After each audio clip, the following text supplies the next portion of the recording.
I'll be honest with you. I've often told my friends, if you need anything, call me. I will be there. I will help.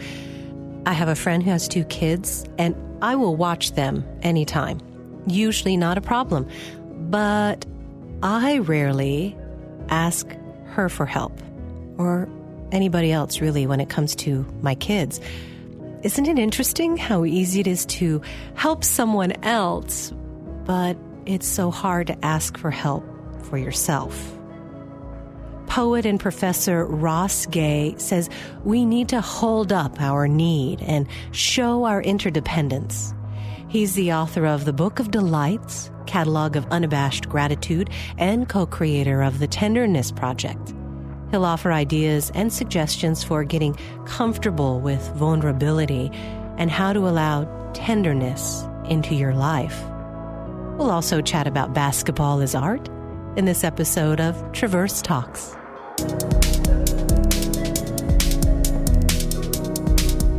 So the Tenderness Project, I want to know, why do you think tenderness is so important? That project that my friend Shayla Lawson in Essence London and I have been doing, it feels like among the things that we are interested in studying is in fact how we are the recipients or the sharers. We're in the midst of tenderness. I think it can be hard to sort of like tap into that understanding, or even just sort of being like, who was tender to you today? Or like, what tenderness did you receive today? Or how are you tender today? I feel like it's not necessarily built into a lot of our, daily sort of practice, like conversational, whatever.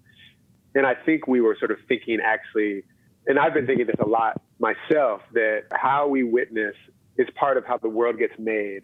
So if you do have the practice of being like, how have I been the beneficiary of tenderness today?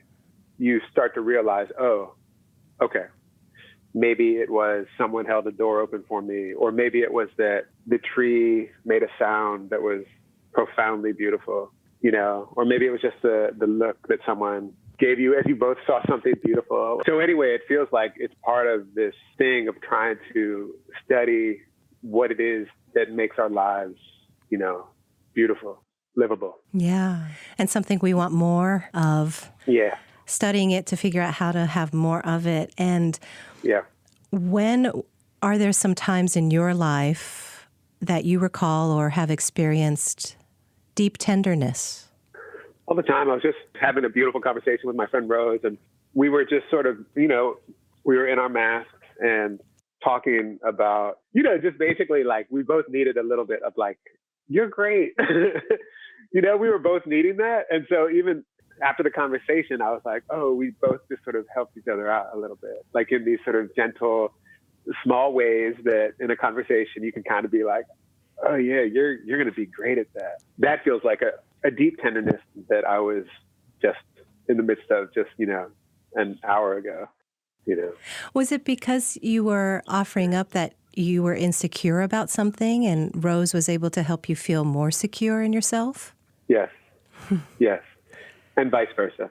Yeah. Nice. I think we did it for each other. So when I view tenderness, I almost think it touches on vulnerability that in our society we don't want touched. Yeah. We're not comfortable with that. Yeah. Especially for men. Mm-hmm. And I'm curious how you would suggest we facilitate more tenderness with our young boys and our young men. Yeah, what a good question. One thing, like just sort of across the board, I feel like we have a unfortunate notion of what freedom or independence means. And there's this thing that I think is really way more interesting than actually the fact of our lives, which is our interdependence and our need.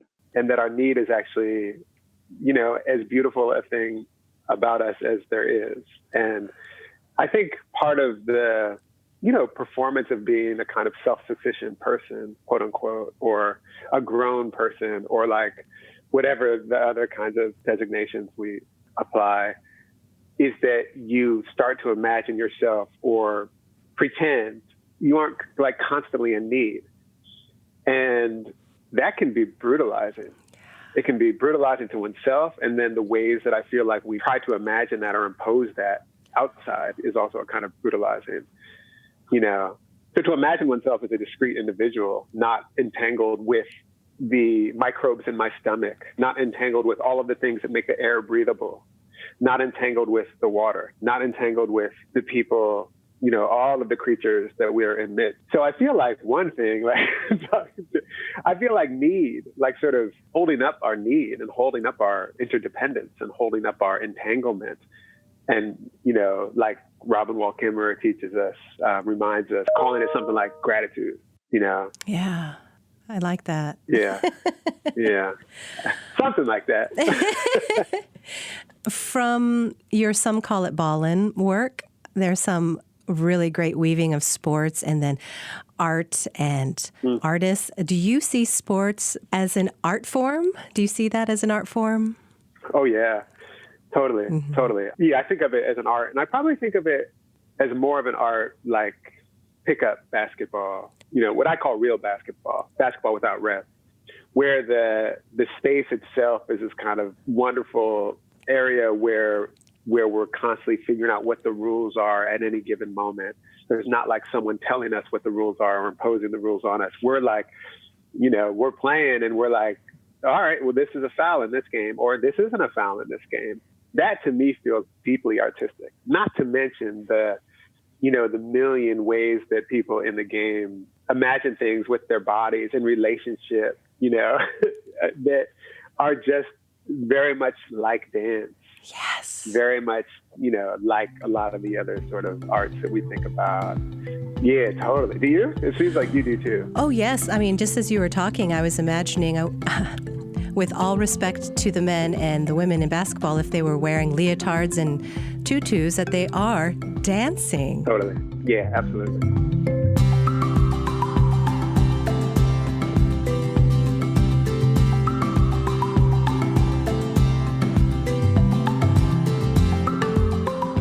In one of your interviews, you were discussing how gardening helps you have joy because it is taught you about the seasons and particularly about death. Mm-hmm.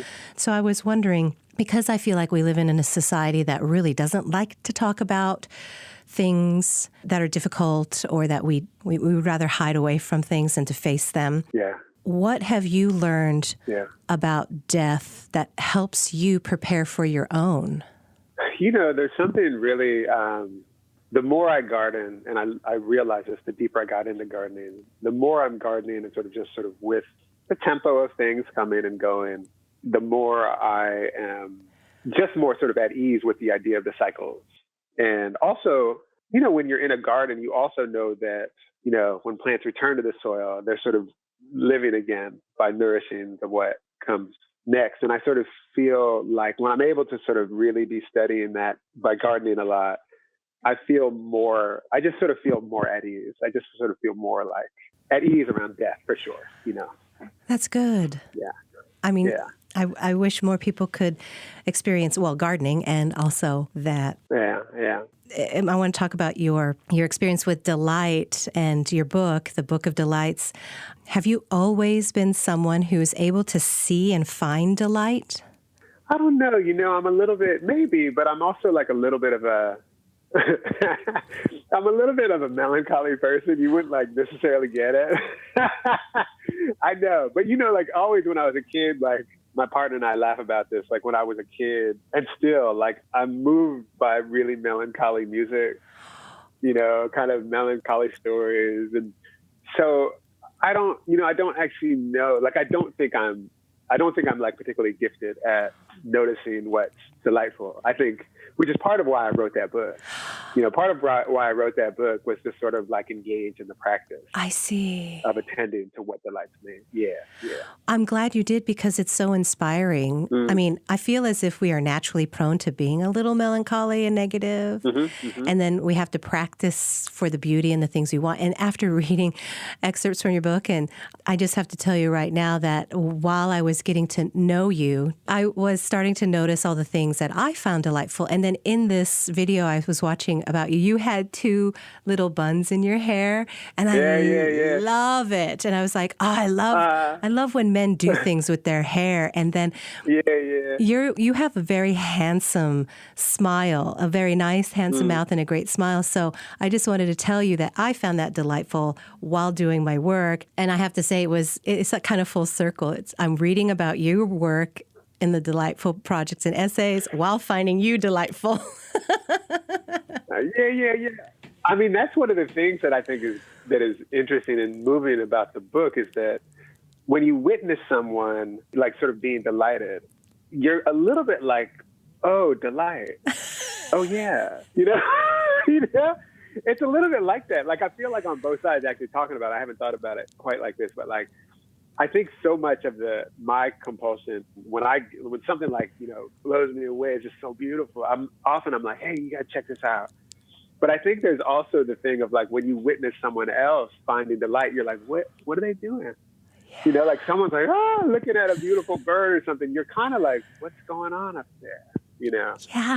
It's kind of a lovely thing to understand. Like or to witness sometimes, if you carry this through the world in a certain kind of way, other people might kind of be like, oh yeah, what is that? Yes.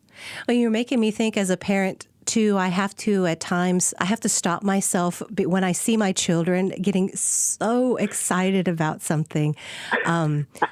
Sometimes I feel, and I don't know why I do this, or my immediate reaction is just to kind of poo-poo it and let's move on. This is a grown-up world. Let's get going. Yeah. Then I have to be like, no, actually, it's very special. They just discovered this rock. Yes. Let them have it. Let them have it. Yeah. Because the world is so full. Totally. What a gift to sort of be around people. Kids, I think, are so good for that. To be like, oh my gosh. That is magical. Everything's so new and delightful. Everything's so new and delightful, yeah. Yeah.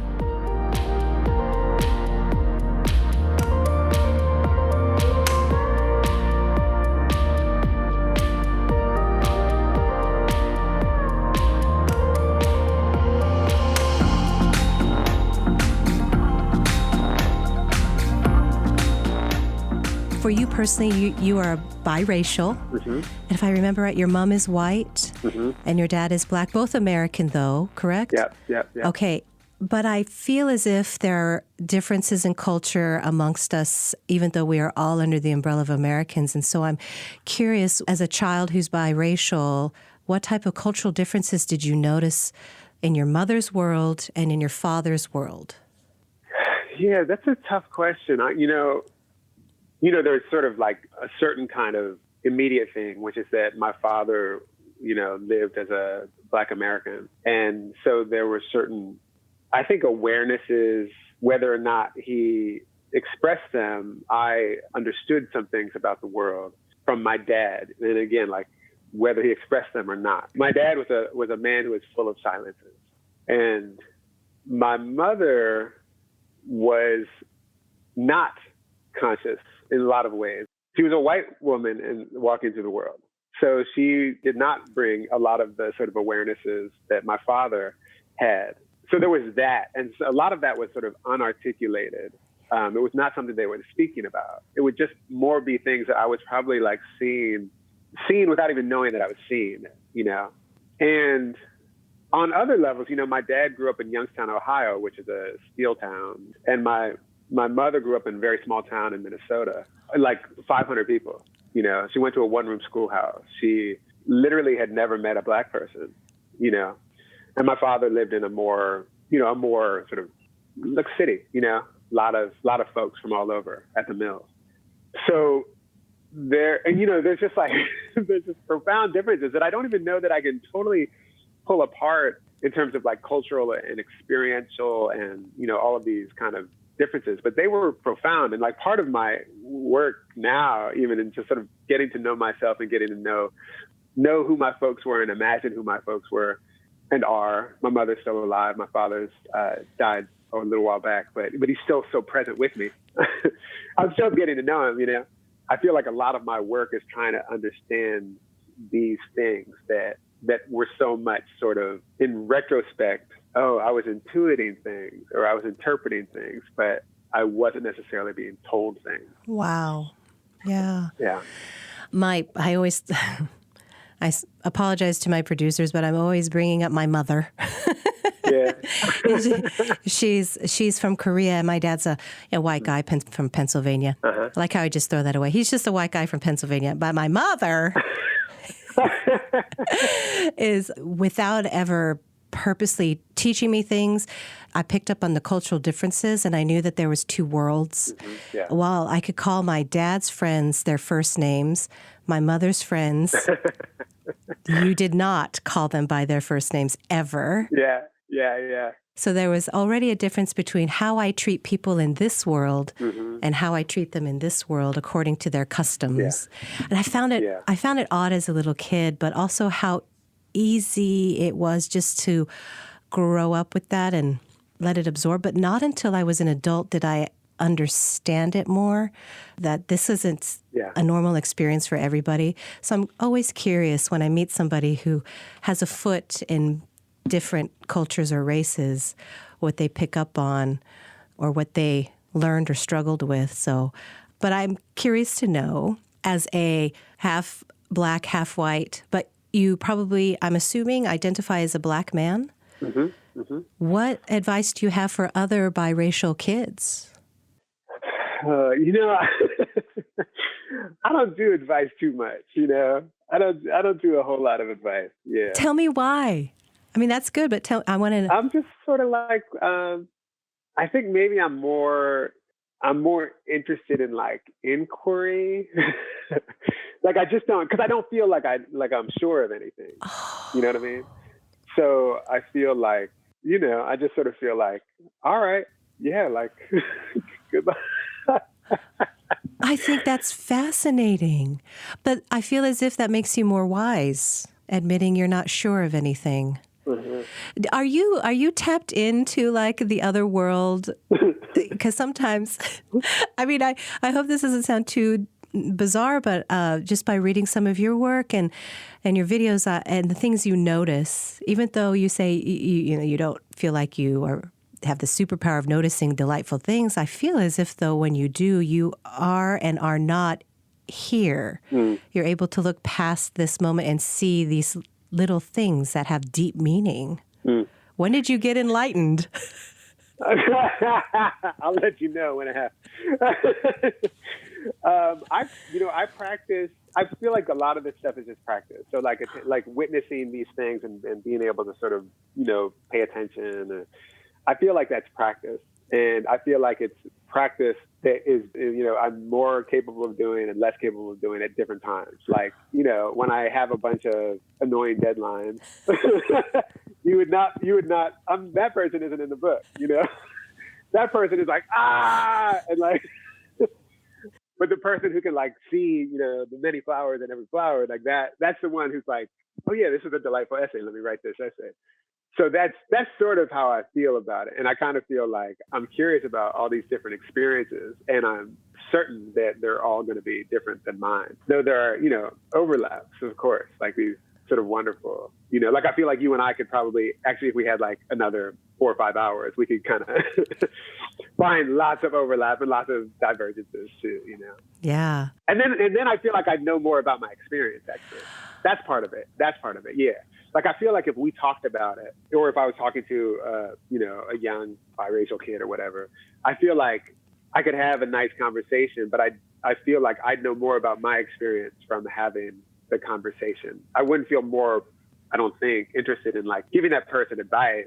I don't think, but I think I'd be more like, oh, now I understand things better just from the conversation. Oh, Ross, that's so deep, because when I speak with other kids, God, I'm 42. When I speak with other people, I do learn more about myself after getting to know them. And so I could see where that comes from. What advice could I possibly have when we're still all learning who we are in this world, on this plane, and whatnot? Like, that's beautiful advice. That's beautiful advice to me. Oh. We're all learning who we are on this, on this earth, on this plane, etc. That's like beautiful advice to me. Oh. Yeah. That made me feel so great. I'm going to have like the best day. Yes.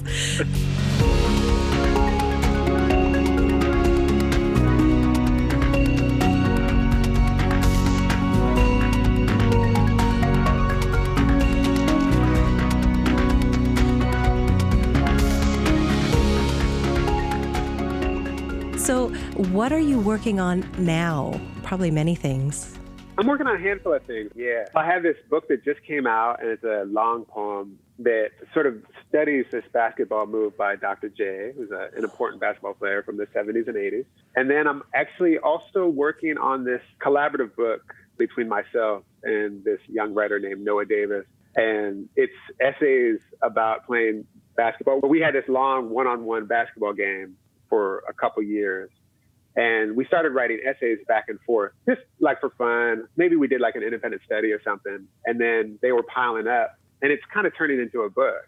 But there are these really lovely kind of wonderings about basketball, wonderings about like, you know, masculinity, about tenderness, like all of these things have come up as being, he was a high level basketball player, and I played football in college and all that, and coached a lot of basketball. So I have deep sort of basketball, you know, experienced life. And that's going to be a really interesting, like a cool book, you know. That's a really cool book. That's a great idea. Oh, and it's so how it started so organically. Yeah. It really started because we were like playing ball, and then, you know, I think I was like, oh, you could probably. I shouldn't say this. I was like, oh, you could probably get an independent study we could just like read some books and write a little bit, and you could knock out a couple credits. And then it was like, all right, well, this is a thing. It worked. You made that come true, man. Yeah. So what other projects do you dream about tackling someday? If you could tell me your wish list of things you want to create. I have this little poster, and it says, make beautiful blank together. And I just blank meaning feces. You're so kind. Yeah. I didn't want you to have to bleep anything out. But I just want to make stuff with people, you know? And, you know, I have a lot of like wonderful, beloved sort of co-thinkers who I feel like, you know, maybe there will be books together. Maybe there will be dances. There will be, you know, performances. There will be theatrical stuff, opera stuff, gardens. You know what I mean? Yes. You know, little book clubs, little study groups. I love it. This sounds perhaps a little morbid, but it might speak to your melancholy thinking. So when your time on this planet is over, what would you like people to say about who Ross Gay was? You know, part of me doesn't want to care, you know. What I hope, though, is that I you know, hard even to say it, but I kind of hope that as I leave, that I also left something. You know what I mean? Like that, like we were with. I want some witness. I would love to leave some witness behind. You know? Yeah. Something like that. Wow, you are the least egoist person. I think that's wonderful. Oh, it's in there. Like that's why I said I would like to. Like I would like to want to just. I would like to be that way. Yeah. Yeah. Oh, fantastic. One of my last questions is you have your work with your students and your personal work, and then your work with justice. I don't really want to ask you to choose, but what do you think fills you up more or that you have more influence in? I can't tell about influence, but I feel like the older I get, the more I'm realizing like all of this work is kind of the same work. And all of this is like trying to figure out how we be together, how we take care of one another. That's really, and it's all just, you know what I mean? It feels like little iterations of the same sort of, little iterations and attempts at the same basic question, like how do we take care of each other? Oh my gosh, that's a beautiful way to end this interview.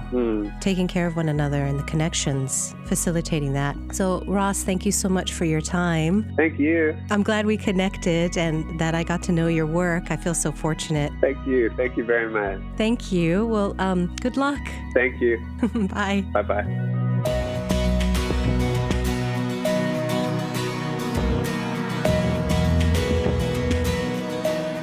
That's Ross Gay, poet and professor. I hope you'll get a chance to enjoy his book, The Book of Delights, and check out the Tenderness Project. This is Traverse Talks. I'm Sueann Ramella.